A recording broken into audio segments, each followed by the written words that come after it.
ప్యారిస్లో ఉగ్రవాదుల దాడుల హంతకుల కోసం ముమ్మర వేట కొనసాగుతోంది. దాడులకు పాల్పడిన ఫ్రాన్స్ జాతీయుడొకణ్ణి గుర్తించిన పోలీసులు అతని కుటుంబ సభ్యుల్ని ప్రశ్నిస్తున్నారు. దాడులకు ఉపయోగించిన రెండో కారును స్వాధీనం చేసుకున్నారు. దేశంలో అతీక స్థితి కొనసాగుతుండగా ప్రజలు రోడ్లపై వచ్చేందుకు జంకుతున్నారు. మృతుల కుటుంబ సభ్యులు మాత్రం నివాళులు అర్పిస్తున్నారు. ఫ్రాన్స్లో ఉగ్రవాదుల మారణ హోమానికి కారకులైన వారిని పట్టుకునేందుకు పోలీసులు ముమ్మరంగా గాలిస్తున్నారు. ఇప్పటికే దేశ సరిహద్దుల్ని మూసేసిన ప్రభుత్వం దాడుల కారకులను దాదాపుగా గుర్తించింది. దాడుల్లో మొత్తం 7 ఐఎస్ తీవ్రవాదులు 3 బృందాలుగా విడిపోయి పాల్గొన్నట్లు అధికారులు తేల్చారు. వీరిలో 6 ఆత్మాహుతికి పాల్పడగా మరొకరిని ప్యారిస్ పోలీసులు కాల్చి చంపారు. ఇందులో ప్రధానంగా బటాక్లాన్ సంగీత ప్రదర్శనశాల వద్ద జరిగిన దాడికి కారకుడిగా భావిస్తున్న ఫ్రాన్స్ జాతీయుణ్ణి పోలీసులు గుర్తించారు. ఒమర్ ఇస్మాయిల్ అనే ఫ్రాన్స్కు చెందిన వ్యక్తి ఐసిస్ తరపున ఈ దాడులు చేసినట్లు తేల్చారు.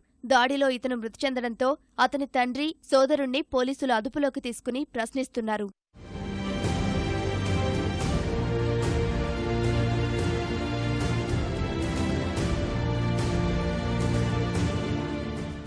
తీవ్రవాద దాడులకు కారణమైన వారు ఎక్కడ్నుంచి ప్యారిస్లోకి చొరబడ్డారు, అంత సమన్వయంగా ఎలా దాడులు చేయగలిగారన్న అంశాలపై పోలీసులు దృష్టి సారించారు.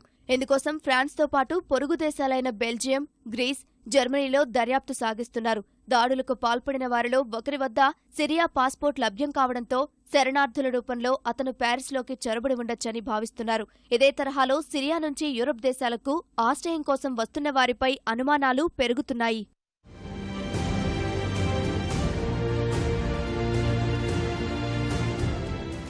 ఉగ్ర దాడులు జరిగి 24 గంటలు గడిచినా ప్యారిస్ రోడ్లపైకి వచ్చేందుకు ప్రజలు భయపడుతున్నారు. అత్యయిక స్థితితో పాటు కర్ఫ్యూ కూడా కొనసాగుతుండటంతో గుంపులుగా తిరిగేందుకు జంకుతున్నారు.